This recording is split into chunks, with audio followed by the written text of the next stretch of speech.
अस्वीकरण। यह कहानी वयस्क दर्शकों और उससे अधिक उम्र वालों के लिए उपयुक्त है।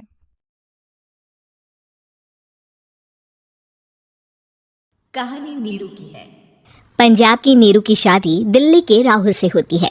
दिल्ली कितना बड़ा शहर है ना, लेकिन आप लोगों का घर तो बहुत छोटा है। हमारे पंजाब में तो ये बड़े बड़े घर होते हैं कि मजा ही आ जाता है। कोई बात नहीं नीरू, मैं भी तुम्हारे लिए बहुत बड़ा मकान बनाऊंगा बहुत जल्दी। नीरू के पिता जहाँ पंजाब के जाने माने व्यापारी थे, वहीं उसका पति राहुल दिल्ली में एक सिंपल नौकरी करता था। माँ, यहाँ तो घी मक्खन इतना महंगा है कि क्या बताऊँ। मैं तो तरस ही जाती हूँ घी खाने के लिए। नीरू की माँ को ये सुनकर बहुत दुख होता है। मेरी बेटी को घी नसीब नहीं हो रहा है और ये बहू यहाँ बैठकर घी में शक्कर डाल रही है। देख वनिता, मैं साफ कह रही हूँ, इस घर में जितना घी आएगा उतना ही मेरी बेटी के घर दिल्ली भी जाएगा। अरे ये क्या बात होती है माँ जी? बेटी का उतना ही करो जो अच्छा लगे। अब क्या मायके से घी और मक्खन तक की सप्लाई करोगी आप? हाँ, मेरी बेटी किसी चीज को तरसे मुझसे बर्दाश्त नहीं होता।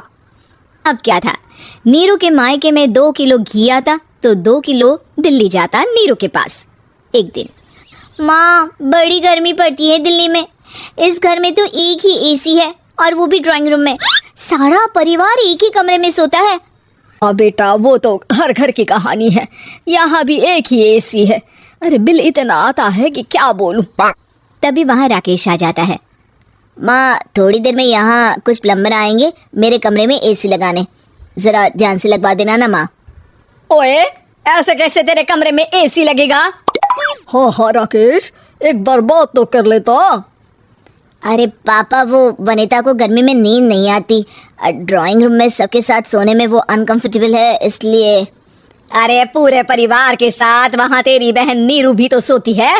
वो नहीं हो रही क्या अनकंफर्टेबल? समझ रहा है ना? अगर एसी लगेगा तो एक दिल्ली में तेरी बहन के कमरे में भी लगेगा, तभी तू लगा सकेगा। राकेश वनिता को सारी बात बताता है। वनिता करती भी क्या, मन मार कर बैठ जाती है। माँ, ये लोग ठीक नहीं है, क्या करूँ मैं? अरे बेटी, यहाँ आ जा, तू यहाँ आकर रह ले। अरे छोड़ दे ऐसे पति को। कैसे छोड़ दूँ माँ? समाज क्या कहेगा, लोग क्या कहेंगे? वैसे भी मेरा एक बेटा है मयंक। अरे हटा बेटा, तेरी उम्र ही क्या है, इतनी परेशान रहेगी तो काम कैसे चलेगा। खैर, बात आई गई हो जाती है। माँ को लगता है कि नीरू ठीक है, तो वहीं नीरू के मन में एक ही लाइन चल रही होती है, यहाँ आजा। माँ ने तो बोल ही दिया है कि यहाँ आजा। बस मयंक थोड़ा सा बड़ा हो जाए, इन गरीबों को छोड़कर मैं वापस माँ के पास ही चली जाऊंगी। वो इसी सोच में बाजार में चल रही थी कि मैम, आपका दुपट्टा जमीन को छू रहा है। नीरू जैसे ही उस लड़की की तरफ देखती है, देखती ही रह जाती है। हाय रे, कितना सुंदर लड़का है ये। अब क्या हुआ? मैंने कहा आपका दुपट्टा। तो खुद ही उठाकर दे दो ना। लड़का समझ जाता है कि नीरू उस पर फिदा हो चुकी है। वो उससे उसका नंबर लेकर चला जाता है। अब क्या था, नीरू और रोहित में लगातार बातें होने लगती है। मैं हरियाणा का रहने वाला हूँ, यहाँ एक बड़ी कंपनी का मैनेजर हूँ। अच्छा, और कितने बच्चे हैं तुम्हारे? बच्चे? अरे मेरी तो शादी भी नहीं हुई है। तुम बताओ, शादी करोगी? नीरू शर्मा जाती है। अब लेकिन मैं तो पहले से ही शादीशुदा हूँ। मुझे फर्क नहीं पड़ता, बस तुम शादी कर लो। भाग चलते हैं, बहुत पैसे वाला हूँ मैं, हमेशा खुश रखूंगा तुम्हें।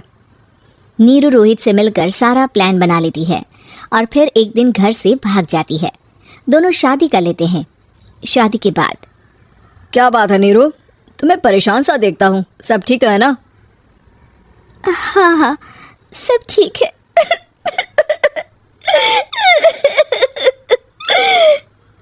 ये कहते कहते ही वो रोने लगती है। अरे क्या हो गया, रो क्यों रही हो? मैंने तुमसे एक बात छुपाई है और वही बात अब मुझे परेशान कर रही है। रोहित, मेरा एक बेटा भी है, उसका नाम मयंक है। क्या बात कर रही हो? ये तुमने मुझे पहले क्यों नहीं बताया? देखो नीरू, मेरी माँ को मैंने ये नहीं बताया है कि तुम शादीशुदा हो। बच्चा मैं मैनेज नहीं कर पाऊंगा। नीरू को समझ में नहीं आता कि वो क्या करे। तुम उस बच्चे को अपनी माँ को क्यों नहीं दे देती? नीरू चुपके से माँ को फोन करती है। माँ, क्या मयंक को तुम रख सकती हो? बेटा, मैं राकेश के साथ बात करती हूँ। आखिर घर का बेटा वही है, जो वो बोलेगा। वैसे भी बेटा, तूने जो किया है ना, उसके बाद से पूरा घर तेरी बुराई कर रहा है। मैं भी अब किसी से तेरे लिए लड़ नहीं सकती। राकेश बेटा, नीरू ने तो जो किया बहुत ही बुरा किया, लेकिन मैं सोच रही थी कि क्यों ना मयंक को हम यहाँ ले आए। तभी वनीता बोल पड़ती है। वाह जी, ऐसे कैसे यहाँ ले आए? यहाँ क्या भंडारा भरा है? और जिस बच्चे की माँ ने नहीं सोचा, उसके लिए हम क्यों सोचे? नीरू को एक बार तो अपने बच्चे के बारे में सोचना चाहिए था ना। अरे लेकिन तेरे पास भी तो लड़का नहीं है ना वनीता। माँ, वनीता ठीक बोल रही है। कल को वो बड़ा होकर इसी घर का हिस्सा मांगेगा तो हम क्या करेंगे? माँ कहती भी तो क्या, वो चुप रह जाती है। वहीं नीरू का पहला पति कहता है। माँ, अगर आज भी वो वापस आ जाए तो मैं उसे माफ कर दूंगा। बेटा, गरीबी चीज ही ऐसी है, क्या करेगा? तू तो अब मयंक का सोच। वो बेचारा तो बिना माँ का हो गया।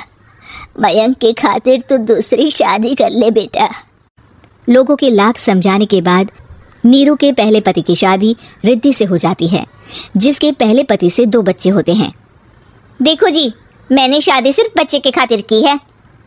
मैंने भी शादी सिर्फ बच्चों के खातिर की है। वहीं नीरू के दूसरे पति के मन में ये बात घर कर जाती है कि नीरू एक मासूम बच्चे को उसके खातिर छोड़ कर आई है।